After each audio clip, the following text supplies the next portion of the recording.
देखिए, एक बात समझ में नहीं आती है कि आखिरकार रिकॉर्ड ऑफिस अपना काम कब करेगी। जी हाँ, मैं बात कर रहा हूँ पेंशनर और फैमिली पेंशनर्स की। आपको पता है कि हर जगह पे विसंगति है, बहुत ज़्यादा प्रॉब्लम फेस करना पड़ता है पेंशनर को और स्पेशली फैमिली पेंशनर को।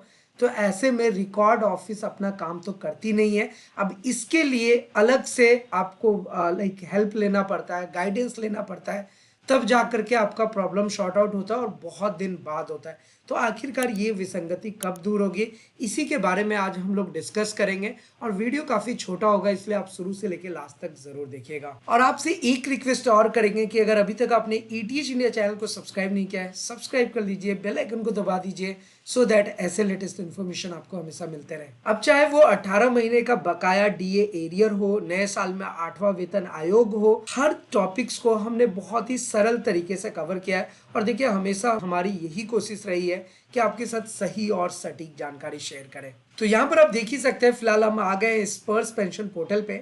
अब स्पर्स पेंशन पोर्टल आप जैसे ही ओपन करेंगे, आपके सामने ये अलर्ट मैसेज आता है। और करीब करीब हमने अपने सारे वीडियोस में आपको बताया है कि यहाँ से आप अपने लाइफ सर्टिफिकेट का स्टेटस जरूर चेक कीजिए, नहीं तो पेंशन रुक सकती है। और स्टेटस चेक करेंगे खुद से कैसे अपडेट करना है, ऑलरेडी हमने इसके बारे में डिस्कस किया हुआ है। फिलहाल अभी हम बात कर लेते जो हमारा टॉपिक था कि आखिरकार रिकॉर्ड ऑफिस अपना काम कब करेंगे। पेंशनर और फैमिली पेंशनर को प्रॉब्लम फेस करना पड़ता है। देखिए, इसमें तो कहीं कोई वो नहीं है, बिल्कुल सच्चाई है इस बात में कि जो पेंशनर होते हैं, जो फैमिली पेंशनर होते हैं, अलग अलग तरीकों को लेकर के, अलग अलग प्रॉब्लम्स को लेकर के वो प्रॉब्लम फेस करते हैं और जल्दी उसका सॉल्यूशन नहीं निकलता है। ऐसे में हमेशा मेरी यही अपील रही है रिकॉर्ड ऑफिस से भी कि पेंशनर और फैमिली पेंशनर को परेशान नहीं किया जाए। अब उसी में से एक टर्म निकल करके आता है, मैं एक एग्जांपल दे रहा हूँ आपको एसीपी और एमएससीपी के। अब देखिए, एमएससीपी और एसीपी दिलवाने की बात हो ना, तो इसमें आज के डेट में रिकॉर्ड ऑफिस बिल्कुल फेल है। और मैं डंके की चोट पे कह रहा हूँ, बिना किसी, अब ऐसे बहुत सारे यूट्यूबर्स हैं, बहुत सारे ऐसे न्यूज़ मीडिया आते रहते हैं जहां से पेंशनर और फैमिली पेंशनर को ये पता चलता है कि उनको एमएससीपी और एसीपी कैसे मिलेगा, मतलब कि उसका प्रोसेस क्या है, फॉर्म कैसे फिलअप करना है, उसके लिए अप्लाई कैसे करेंगे। तो ये सारी चीजें ना रिकॉर्ड ऑफिस को सरल करना चाहिए। जब तक रिकॉर्ड ऑफिस इसको आसान नहीं करेगा, पेंशनर और फैमिली पेंशनर परेशान होंगे। तो मैं आज इसीलिए इस टॉपिक को उठा रहा हूं। जैसे देखिए, एक सिंपल सा नियम की बात करें तो सारे पेंशनर, सारे फैमिली पेंशनर को ये बात बिल्कुल पता है कि अगर कोई सिपाही रैंक है, 10 साल से ज्यादा की सर्विस है, तो वो उनको एसीपी नायक की पेंशन मिलेगी। ये हम सबको पता है।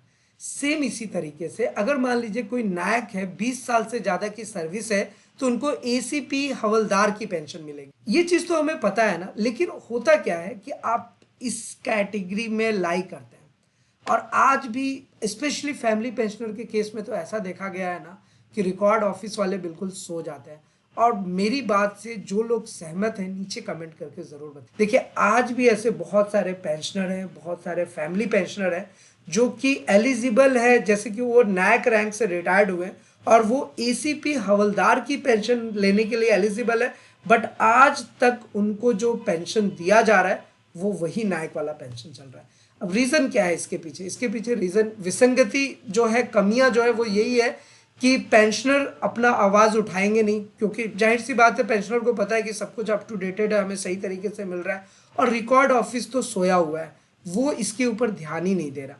तो उनको हालांकि रिकॉर्ड ऑफिस को रिमार्क करना चाहिए। इसमें पेंशनर की कोई गलती नहीं है, पेंशनर का कोई मिस्टेक नहीं है, क्योंकि उन्होंने जो अपना सर्विस देना था वो सर्विस दे चुके हैं। अब वो सर्विस दे करके रिटायर्ड होकर के आए, तो अब सरकार की कमी है। सरकार को ये सोचना चाहिए कि ऐसे नियम लागू करें जिससे पेंशनर जब रिटायर्ड होता है तो उसके जो रिटायरमेंट के अकॉर्डिंग जो उनका बेनिफिट्स है, जो उनको मिलना चाहिए, वो उनको टाइम से दे दिया जाए। तो अब यहाँ पर चीजें उल्टी हो गई है। अब यहाँ पर क्या है कि आपको दरवाजा खटखटाना है, अब आपको कोर्ट केस फाइल करना है, एफटी में जाना है, हाई कोर्ट जाना है, सुप्रीम कोर्ट जाना है, तब जाकर के आपको जजमेंट आएगा। और जजमेंट आएगा उसके बाद आपको ये बेनिफिट्स दिए जाएंगे। और उसमें भी एक बहुत बड़ी बात कर रहा हूँ, और ये मेरा क्वेश्चन है एएफटी के जजमेंट को लेकर के, और मैं उसके ऊपर एक सेपरेट वीडियो भी बनाया हूँ। क्योंकि मेरी कोशिश यही है कि जो चीज़ें गलत हो रही है, जो चीज़ें कमी है, वो सरकार तक बात पहुंचे और सही तरीके से उसको इम्प्लीमेंट किया जाए।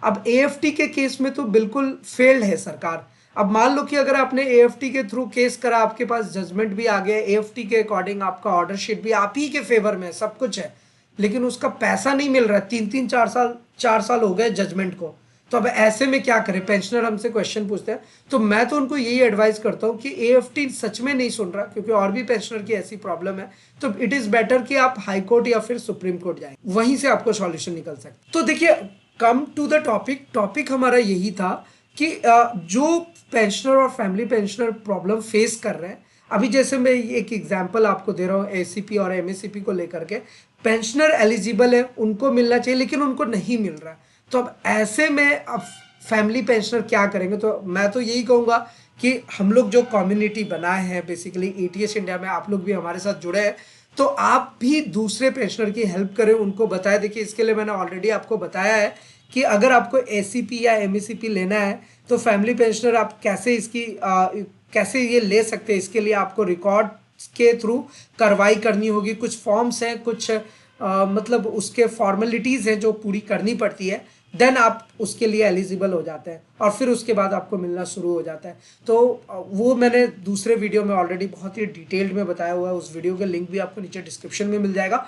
बट मेरा आप सभी से रिक्वेस्ट यही है, आप सभी से यही कहना है कि अगर आपके भी आस पड़ोस में कोई ऐसा पेंशनर है, कोई ऐसा फैमिली पेंशनर है, स्पेशली फैमिली पेंशनर वाले तो मतलब उनका तो मतलब कोई बेनिफिट नहीं हो पाता, वो ऑलरेडी बहुत प्रॉब्लम फेस करते हैं, तो उनको ज़रूर गाइड कीजिए कि आप अपना चेक कीजिए कि आपका लाइक आप एमएससीपी या एसीपी के लिए एलिजिबल हैं या नहीं, और अगर आप एलिजिबल हैं तो आप अपना कॉरिजेंडम पीपीओ डाउनलोड कीजिए। देखिए, कॉरिजेंडम पीपीओ कैसे डाउनलोड करना है इसके बारे में ऑलरेडी मैंने आपको बताया हुआ है, जैसे स्पर्श पेंशन और जितनी इन्फॉर्मेशन मैंने आपको दी है, कोशिश यही रही है कि आपके साथ प्रैक्टिकल इन्फॉर्मेशन दे ताकि आप खुद से इंप्लीमेंट कर सके, आपको कहीं आने जाने की जरूरत ना पड़े। तो यहाँ पर जब हम स्पर्श पेंशन पोर्टल में लॉगिन करेंगे, तो लॉगिन करने के बाद आपको यूजर नेम, पासवर्ड यहाँ पे डालना होता है, कैप्चा कोड यहाँ पर एंटर करेंगे, और उसके बाद जैसे ही लॉगिन करते हैं तो आपको पता है कि वहाँ पे कॉरिजेंडम पीपीओ डाउनलोड करने का ऑप्शन आता है। वहां पर जाकर के जब कॉरिजेंडम पीपीओ डाउनलोड करेंगे तो आपको पता होगा कि आपका पेंशन रिवाइज होकर के कितना मिला है।